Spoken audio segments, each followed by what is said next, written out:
नमस्कार किसान भाइयों, मैं डॉक्टर शैलेंद्र पांडे आप सभी को आपके अपने YouTube channel doctor Shailendra agriculture tips में स्वागत करता हूं। चलिए किसान भाइयों, आज हम आपको बताने वाले हैं रासायनिक उर्वरक और जैविक उर्वरक के बारे में कि आप इसका उपयोग किस प्रकार कर सकते हैं। तो आज हम आपको बताएंगे सभी रासायनिक उर्वरक के बारे में। तो किसान भाई, जैसे कि आपको मालूम है कि इसमें अब अगस्त का महीना का मध्य चल रहा है और यह धान समय की फसल के टिलरिंग में फूल निकलने के बीच का होता है। यदि इस समय सही पोषण और देखभाल किया जाए तो धान की पैदावार में काफ़ी बढ़ोतरी हो सकती है।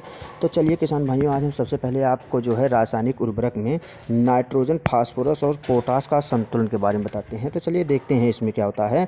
तो इस समय धान में अतिरिक्त नाइट्रोजन देने से पौधे में टिलर, जिसे आप नई कलमें करते हैं, वो बढ़ते हैं और दाने भरने की क्षमता अधिक होती है। और दूसरे नंबर पे आपका आता है इसी में यूरिया। अब ध्यान दीजिएगा कि यूरिया प्रति एकड़ लगभग 20 से 25 किलोग्राम यूरिया आप पानी की उपस्थिति में डालें। यह फसल की हरी पत्तियों को वृद्धि को बढ़ाएगा। दूसरा आपका आता है डीएपी। डीएपी मतलब इसे आप फास्फेट कहते हैं, एसएसपी होती है। यह रोपाई के समय में फास्फोरस को कम कर देता है और यदि इसे 15 से 20 किलोग्राम डीएपी आप उसे बराबर मात्रा में एसएसपी में मिलाकर डाल सकते हैं तो ये इससे आपकी जड़ें जो है मजबूत हो जाएंगी। आपका आता है तीसरे नंबर पर म्यूरेट, जिसे आप पोटाश कहते हैं, एमओपी। यदि इसे आप प्रति एकड़ 8 से 10 किलोग्राम एमओपी डालने से पौधे में रोग की प्रतिरोध क्षमता जो होती है बढ़ जाती है और दाने भर भर के आएंगे आपके। उसके बाद दूसरा आपका होता है जिसे आप कहते हैं सूक्ष्म पोषक तत्व।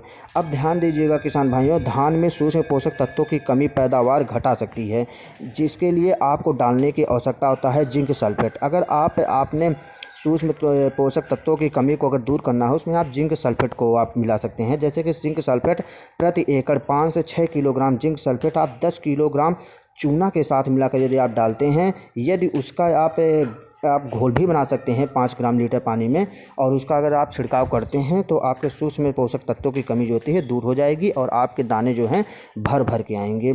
अब उसके बाद आपको कुछ बता देते हैं हम जैविक उपाय के बारे में। तो चलिए किसान भाइयों, हम जैविक उपाय के बारे में देखते हैं। तो जैविक खाद जो होती है, इसे आप वर्मी कंपोस्ट या गोबर की जो है सड़ी हुई खाद आप जो है 2 से 3 क्विंटल प्रति एकड़ में डालने से मिट्टी की उर्वरता बढ़ जाती है और सूक्ष्म जीवों की गतिविधि भी बढ़ती है।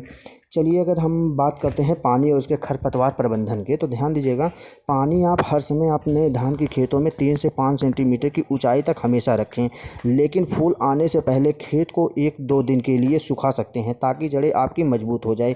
यदि आप ऐसा नहीं करते हैं तो आपकी जड़ें जो है कमज़ोर हो जाती हैं। तो खेत में खरपतवार दिखते ही हाथ से निकाल लें।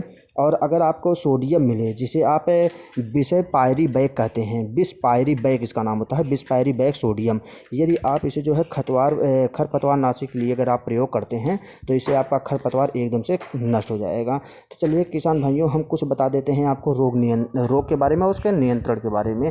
तो रोग के बारे में जैसे कि आप जानते हैं, इसमें पत्ती छेदक होता है, झुलसा रोग हो जाता है, भूरा तना रोग हो जाता है। तो हम ज़्यादा बात नहीं करेंगे इसके बारे में, हम आपको सीधा इसके रासायनिक उर्वरक के बारे में बताएं जिसे आप इसका छिड़काव या डाल करके अपने खेतों की रोग नियंत्रण को दूर कर सकते हैं। तो किसान भाइयों, जैसे कि तना छेदक या पत्ती लपेटक, इसको अगर आपको दूर करना है तो आप इसके लिए क्लोरपायरीफास या फिर आप फिप्रोनिल का छिड़काव कर देते हैं तो इससे आपकी यह रोग नियंत्रण जो है दूर हो जाएगी। दूसरे की बात करते हैं जिसे आप कहते हैं झुलसा रोग, जिसमें पत्तियां आपकी पीली हो जाती हैं। तो इसको अगर आपको दूर करना है तो आप ट्राईसाइक्लोजेज और कार्बोडिजम का यदि आप छिड़काव कर देते हैं तो इससे भी आपकी जो है दूर हो जाएगी।